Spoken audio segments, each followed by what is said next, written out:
Mesdames et messieurs, bonjour et bienvenue. Le président de la République, Alassane Ouattara, est depuis lundi en Corée du Sud pour une visite officielle.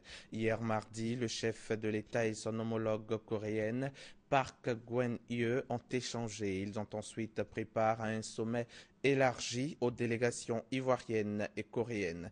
À cette occasion, le président Alassane Ouattara a indiqué que son pays est fier d'être le tout premier en Afrique francophone à avoir établi depuis plus d'un demi-siècle des relations diplomatiques avec la Corée. 4 accords de coopération ont déjà été signés entre les deux pays. La visite se poursuit jusqu'à demain, 9 octobre. Du 14 au 15 octobre prochain, le gouvernement ivoirien sera en campagne à Houston, aux États-Unis. Il s'agit d'une campagne de promotion des nouveaux blocs pétroliers de son offshore ultra profond. Pour situer les enjeux de cet important rendez-vous avec les groupes pétroliers, le ministère du Pétrole et de l'Énergie a animé une conférence de presse hier, mardi. C'était en présence de Mahamadou Traoré et Noël Niagno. À l'image des grands pays producteurs de pétrole, la Côte d'Ivoire entend se doter de jugements de classe mondiale et les moyens pour y parvenir ne manquent pas. Le gouvernement a défini de nouveaux blocs qui sont dans des zones très profondes, c'est-à-dire nous avons 3000 mètres à 4000 mètres d'eau avant de toucher le fond de la mer. Ce sont ces zones-là que nous allons proposer aux grands opérateurs pétroliers mondiaux et nous avons découpé 7 blocs qui vont de l'ouest à l'est de la Côte d'Ivoire et nous inviterons les sociétés pétrolières à venir négocier et engager des travaux pour faire de l'exploration. À ce roadshow de Houston aux États-Unis, la délégation ivoirienne conduite par le Premier ministre Daniel Kablan-Duncan entend valoriser les énormes potentialités encore peu exploitées de l'offshore ultra profond.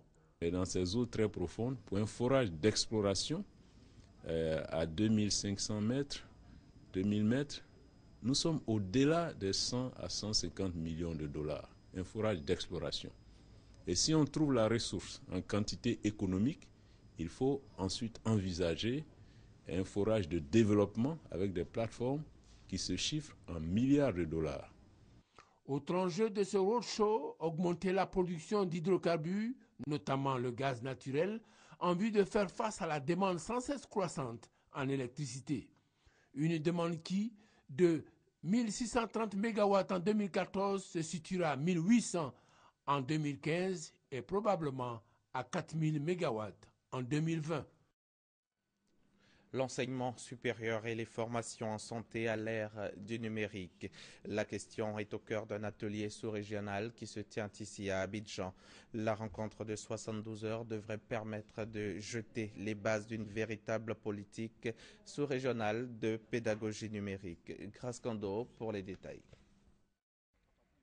Dans un contexte de réforme de l'enseignement supérieur, de renforcement des ressources humaines et d'infrastructures d'accueil, les universités africaines, à l'instar de toutes les universités du monde, se sont engagées à intégrer les technologies de l'information et de la communication dans leur système d'enseignement. L'université Félix Houphouët-Boigny épouse l'ère du numérique. Un séminaire sous-régional autour du thème « L'enseignement supérieur et les formations en santé à l'ère du numérique » est donc organisé. Il s'agit de voir comment on peut passer des approches pédagogiques traditionnelles à la pédagogie numérique, qui va permettre de réduire le temps présentiel, c'est-à-dire le temps dans les amphis, et en mettant donc les cours en ligne. L'objectif, c'est de mutualiser l'ensemble des enseignants et de leurs ressources pour mettre à disposition des étudiants. Notamment, il n'y a plus de travaux pratiques. Faire par exemple, grâce au numérique, des travaux pratiques virtuels. Ce séminaire qui dure 3 jours sera l'occasion de mettre en place un plan de formation à l'utilisation des outils numériques. Ce séminaire est une aubaine pour l'enseignement supérieur, particulièrement pour les sciences de la santé, eu égard à la position du ministre Niamey Konan qui est de faire de l'enseignement supérieur à distance son credo. La pédagogie numérique, pilier essentiel du processus de mise en œuvre de la réforme LMD, licence master doctorat, dans laquelle sont engagées toutes les universités de la sous-région. Ouvrons maintenant la page culture de ce journal. Gilles Touré célèbre ses 20 ans de carrière. Le styliste créateur ivoirien l'a annoncé lors d'une conférence de presse vendredi dernier en présence de partenaires et acteurs de la mode. L'événement dénommé Féeris aura lieu le 8 novembre prochain. Les précisions avec Chantal Léaumont à Candan.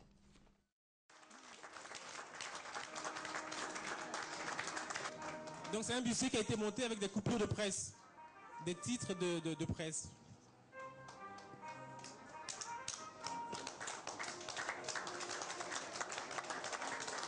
C'est un avant-goût de ce que sera le spectacle de Gilles Touré le 8 novembre prochain à Sofitel Hôtel Ivoire à Abidjan. Féerie, 20 ans de mode. C'est le nom donné à ce spectacle que le styliste créateur annonce grandiose, coloré et féerique. Ce jour-là, Gilles Touré compte faire découvrir une nouvelle dimension de son génie créateur. L'homme va proposer au public sa collection. Une collection à la fois glamour et originale, qui résume les 20 années de sa passion dans l'univers de la mode et de la haute couture. Oui, chers amis journalistes, vous êtes mes compagnons les plus fidèles depuis 20 ans. 20 ans de carrière de mode, et c'est avec vous que cela a été bâti. Vos plumes critiques et enchantées ont guidé mes premiers pas pour être le créateur que je suis aujourd'hui. Déjà, Gilles Touré se prépare activement. Un casting géant a été organisé pour le spectacle du 8 novembre prochain. Un rendez-vous de lumière. Des experts réfléchissent aux stratégies de conservation et de gestion des villes désignées patrimoines mondiaux. La réhabilitation des maisons coloniales dans ces villes et leur conservation ont été au centre de réflexions menées par ces experts qui veulent faire de ces cités historiques un levier du tourisme en Afrique. Reportage d'Ouad Lazer. Voici le visage du prestigieux palais de justice des années coloniales à Grand Bassam. Un bâtiment de 2 niveaux tombé en ruine depuis plusieurs années. Et pourtant, depuis 2012, la ville de Grand Bassam a été classée patrimoine mondial de l'UNESCO grâce à ses infrastructures coloniales et de son statut de ville historique des années d'avant l'indépendance de la Côte d'Ivoire. C'est le cœur de l'histoire de la Côte d'Ivoire. Il y a beaucoup de choses que nous voulons faire et pour lesquelles bientôt d'ailleurs nous allons donc lancer un appel à partenariat et à sponsoring à toutes les entreprises citoyennes. Plus de 300 bâtiments coloniaux du quartier France de Grand Bassam sont en état de dégradation avancée. Une préoccupation pour les décideurs et professionnels des villes patrimoine mondial des pays de l'Afrique francophone. Cet atelier se consacre à l'élaboration des stratégies en vue de la réhabilitation et de la conservation des villes patrimoine mondial de l'UNESCO en Afrique de l'Ouest. En restaurant le patrimoine culturel de Bassam, on prépare l'avenir de Bassam. Et si Bassam est bien préparé, Bassam sera une ville attrayante dont la richesse va résider non seulement dans les capacités de ses fils et filles à assurer sa promotion, mais surtout dans ses capacités à offrir aux touristes ce qu'il y a de mieux. Après la ville de Niki au Bénin en 2013, c'est le tour de Grand Bassam cette année d'abriter cet atelier de réflexion. Du 7 au 11 octobre, les professionnels des villes patrimoine mondial vont de concert mettre en place un plan stratégique de gestion durable et de développement socio-économique pour la conservation des villes patrimoine mondial des pays francophones. L'actualité africaine à présent. Première destination, le Kenya. Le président de ce pays, Uhuru Kenyatta, s'est rendu hier à la Cour pénale internationale à La Haye. Il s'y est rendu pour répondre à la convocation de la CPI pour une audience sur un éventuel nouveau report de son procès pour crime contre l'humanité. Casquette sur la tête, Uhuru Kenyatta a quitté Nairobi direction La Haye. Le président kényan doit comparaître demain mercredi devant la Cour pénale internationale. C'est le premier président en exercice à le faire. Il est inculpé de crimes contre l'humanité pour sa responsabilité présumée dans les violences post-électorales de 2007. Avant de partir, il s'est exprimé devant les députés. J'ai coopéré avec le procureur pour aider à établir la vérité à tous les moments importants. Malheureusement, des accusations infondées et non prouvées sont toujours à l'ordre du jour. Mercredi à La Haye, il s'agira de décider si le procès est reporté une nouvelle fois, comme il l'a déjà été à plusieurs reprises en raison de la rétractation de témoins. Intimidation, disent les organisations de défense des droits de l'homme et le bureau du procureur. Un certificat de guérison, une bien maigre protection contre la stigmatisation. Ces Sierra-Léonais ont survécu à Ebola mais sont rejetés par leur communauté. Alors, au milieu des malades guéris pour bien montrer qu'ils ne sont plus contagieux, le président sierra-léonais a lancé un appel en leur faveur. S'il vous plaît, acceptez-les. Ils ne sont plus contaminés et ne peuvent plus l'être. Ils sont davantage en sécurité que vous, maintenant. Acceptez-les. Actuellement, un malade sur 3 guérit d'Ebola. L'Ouganda en alerte. Le ministère de la Santé a annoncé que 8 personnes étaient placées sous étroite surveillance. Elles pourraient avoir contracté le virus de Marburg après avoir été en contact avec un homme qui en est mort. La fièvre de Marburg appartient à la même famille qu'Ebola. C'est une fièvre hémorragique extrêmement contagieuse. On l'a appris il y a quelques heures, le président kényan Uhuru Kenyatta est arrivé à La Haye. Il est donc le premier président de la République en exercice à comparaître devant la CPI. Ce mercredi, il assiste à une audience déterminante pour la suite de la procédure lancée à son encontre. Sachez que Uhuru Kenyatta est inculpé de crimes contre l'humanité pour son rôle présumé dans les violences post-électorales de 2007-2008. Ebola, la polémique enfle en Espagne face au premier cas de contamination hors d'Afrique. Opposition et syndicats tiraient mardi à boulet rouge sur le gouvernement espagnol après la contamination d'une aide soignante en contact avec un malade d'Ebola rapatrié d'Afrique. Un échec national lié selon eux à diverses failles dans le protocole sanitaire. Des ambulances dans le noir, ce sont les seules images de cette aide-soignante espagnole qui a contracté le virus Ebola, la première personne contaminée hors d'Afrique. Elle a été transférée dans la nuit de l'hôpital d'Alcorcón, au sud de Madrid, où elle a été admise dans un premier temps à l'hôpital Carlos III. C'est là qu'elle avait été en contact avec les 2 missionnaires rapatriés d'Afrique en août et en septembre, décédés de la fièvre Ebola.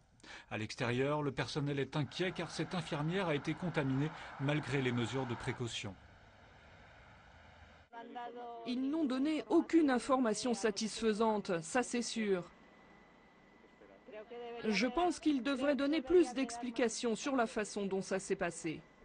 On ne sait même pas comment se fait la contagion, si c'est par l'air ou directement par la salive. On ne sait pas. Le personnel soignant s'est rassemblé dans la matinée pour réclamer plus d'informations.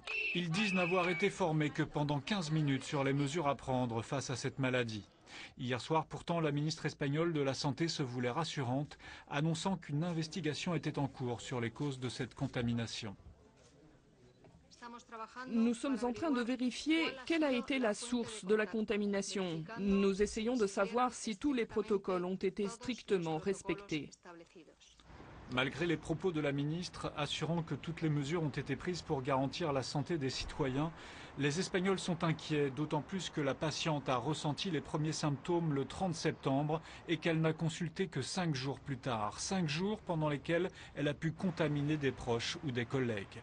Une trentaine de personnes ayant été en contact avec elle sont actuellement suivies par les autorités sanitaires.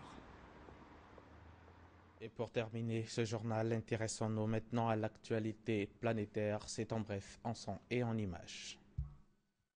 Au Mexique, l'armée et la gendarmerie prennent le contrôle d'Iguala. La police municipale a été désarmée. Des mesures extrêmes dans la ville où ont disparu 43 étudiants le 26 septembre. Ces étudiants avaient été attaqués par des narcotrafiquants et des policiers municipaux. Des fosses communes contenant au moins 28 corps ont été découvertes ce week-end. Des analyses sont en cours pour définir s'il s'agit des cadavres des étudiants disparus. Le président mexicain lui-même a assuré que les responsables des enlèvements seraient punis. Les couples homosexuels peuvent désormais se marier dans 5 nouveaux États américains, l'Utah, l'Indiana, l'Oklahoma, la Virginie et le Wisconsin. Ils le doivent à la plus haute instance judiciaire des États-Unis, la Cour suprême. Lundi, elle a refusé d'examiner des appels contre la décision de tribunaux fédéraux. Ces derniers avaient déclaré invalides des lois interdisant le mariage entre personnes de même sexe. 11 Amérindiens tués par la foudre. Ce phénomène rarissime s'est produit dans une région reculée de la Colombie. Les responsables d'une tribu de l'ethnie Wiwa se trouvaient réunis pour un rituel d'harmonisation spirituelle quand un violent orage s'est déclenché. 15 personnes ont également été blessées. Elles présentent des brûlures au second et troisième degré. Ceux qui ont le vertige, s'abstenir. Le sol se trouve 57 mètres plus bas. La tour Eiffel est désormais équipée d'un plancher de verre au premier étage. Ce monument qui symbolise la France pour de nombreux touristes a bénéficié d'une rénovation de 30 millions d'euros. Inaugurée en 1889 à l'occasion de l'exposition universelle, la tour Eiffel attire chaque année 7 millions de personnes, dont 85% d'étrangers. C'est le monument payant le plus visité au monde. C'est la fin de ce journal. Demain, jeudi, on sera encore ici avec vous à 6h30.